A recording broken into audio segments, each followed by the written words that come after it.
This is a story of someone that could be called an inspiration. This is a story of someone diagnosed with ALS, but regardless, kept his spirits high. This is the story of Dog Bomb. If you're like me and don't have a Twitter, which is changing now, real fast, so many amazing people in the community that I do not want to miss out on, then you may have missed the wonderful person known as Dog Bomb. Now I was like you. I hadn't heard about him till Friday night, and I freaked out staying up on a work night finding out what a positive person he was and his enormous effects on this community. And now I want to share some of his story so that you can know who he is and the effects he had. So let's get started. Dog Bomb had gotten the diagnosis about a year ago that he had ALS. Dog Bomb, human named Tony Barat, was a very positive figure, and when he was diagnosed, somehow, despite everything, continued to be positive. For those of you that don't know what ALS is, it stands for amyotrophic lateral sclerosis. I could be wrong. I might have not said that right. Or Lou Gehrig's disease. Is a disease that caused death of neurons controlling voluntary muscles. And because of this, you wouldn't be able to stand, swallow, talk, or even breathe. Once people are diagnosed with ALS, they usually only have about 2 to 5 years to live. And so far, no cause or cure has been found. Despite this, Dog Bomb has kept his sense of humor throughout his experience, saying, "ALS can kiss my fuzzy butt." He never let the disease stop him. He used to be an amateur marathon runner, and even though he got to the point that he couldn't run, he never wanted to be kept down. He even said it himself. He was just too stubborn. At one point, the doctors had said he should have been confined to a wheelchair. But regardless, Dog Bomb had participated in charity walks for ALS. He helped inspire many furs to go and to donate. Dog Bomb had at one point estimated that over 8,000 had been raised in his name to beat ALS. And later, he said that there were even more donations from just furries. He had inspired people to help the cause, and they definitely did.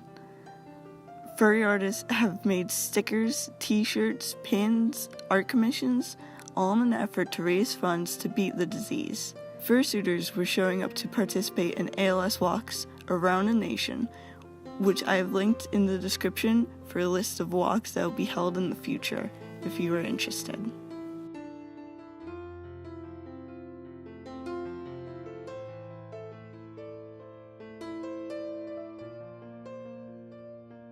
Dog Bomb at one point had been interviewed, and what he said about all the support was, "That makes me feel loved in a way that's hard to explain." The vast majority of this money has been raised by furries, further reinforcing my belief that the fandom contains the biggest hearts and the greatest folks in the world. I can't thank everyone enough for their kindness and generosity. There's no words to describe how happy this makes me. Dog Bomb wasn't just an inspiration with charity walks and raising money for ALS. Since he got his suit, on his Fur Affinity page, he would post multiple stories of his interaction with people as he public suited.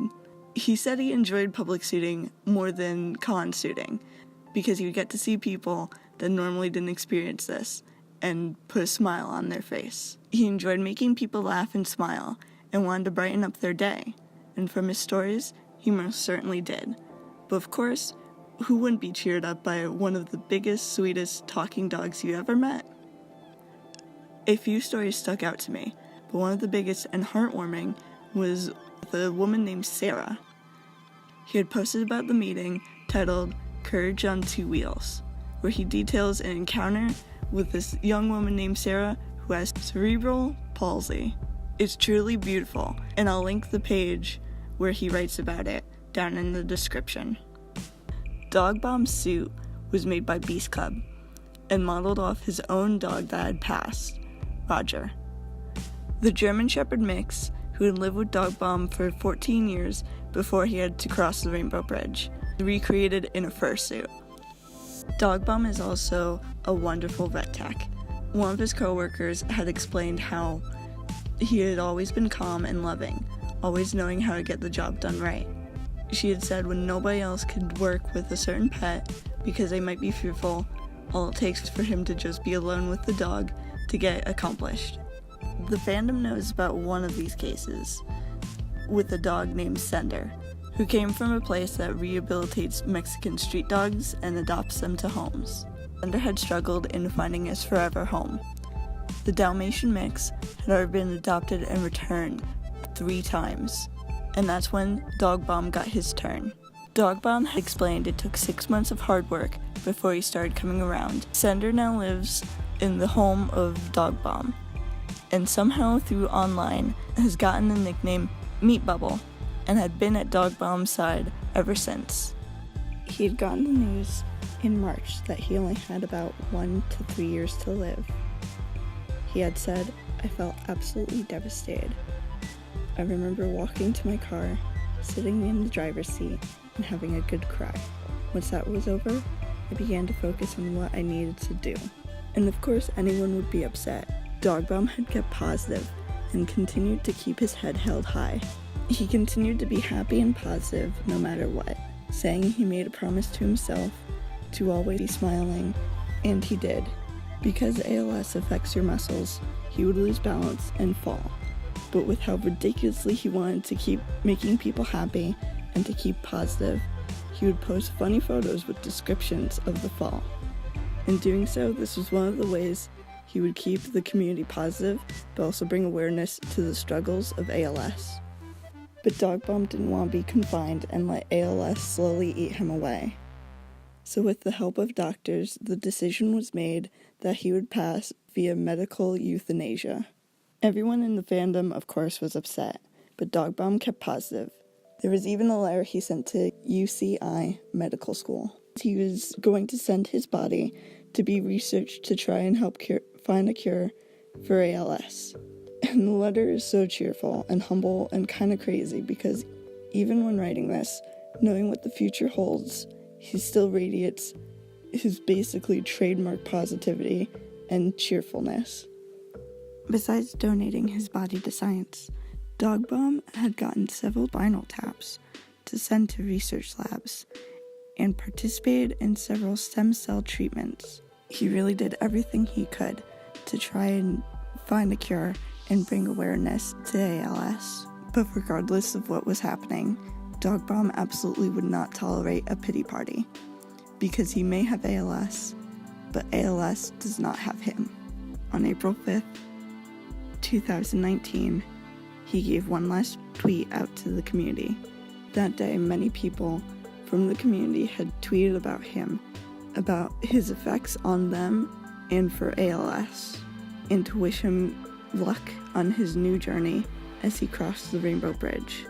It seems like everyone had been affected by Dog Bomb, so much so that on that day, Dog Bomb was trending on Twitter in the US. He will definitely be missed, and his impact has left a mark on this fandom in the most positive way. Just while trying to make this video, I found out that over $30,000 for ALS research was raised in one day, shortly after his passing.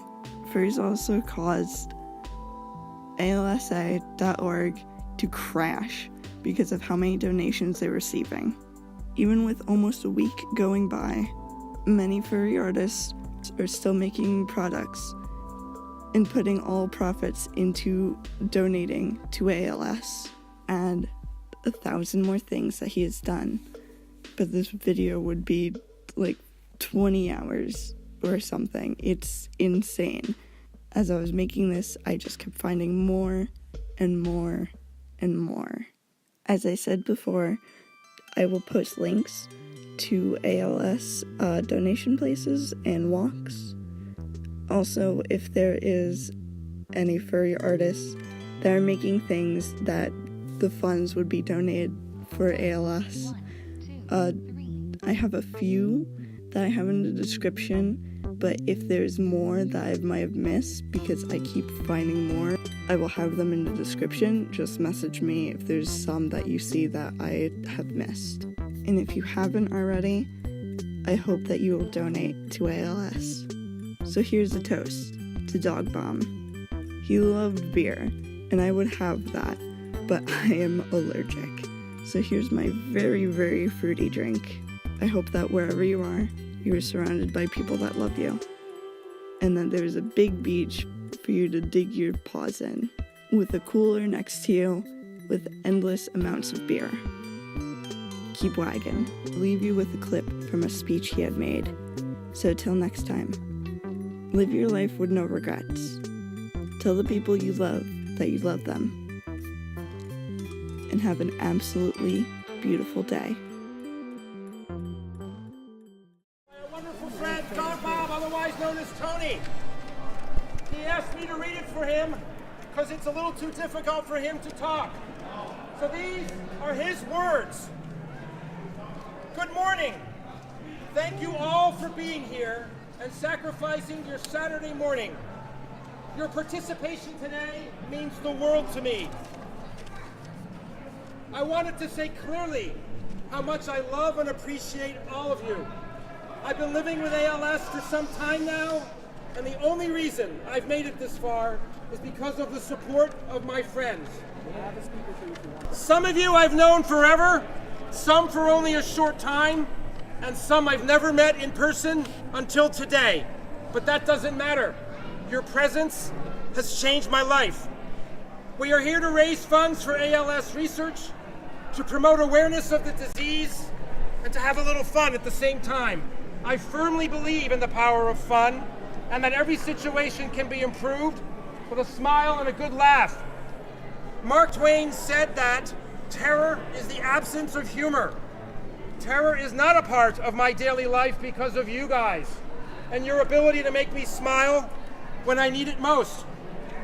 You don't know how much a few simple words at the right time have helped me, and I can't say thank you enough. I have had an amazing life, and I'm truly sorry that it's coming to an early close. The saving grace is that I get to do something positive before I go, and that I get to say a proper goodbye to all my friends. I am truly blessed to be surrounded by such wonderful folks, and I hope you take this moment and carry it forward. Be kind to strangers. Help those in need. Have a smile and a good word for everyone. Tell your friends and family that you love them at every opportunity. There will come a day when no one has to suffer from ALS, and you are making that future a reality. I am proud and honored to be a part of such an amazing group, and I love you all very much. Let's go walk and kick ALS squarely in the ass! Yeah.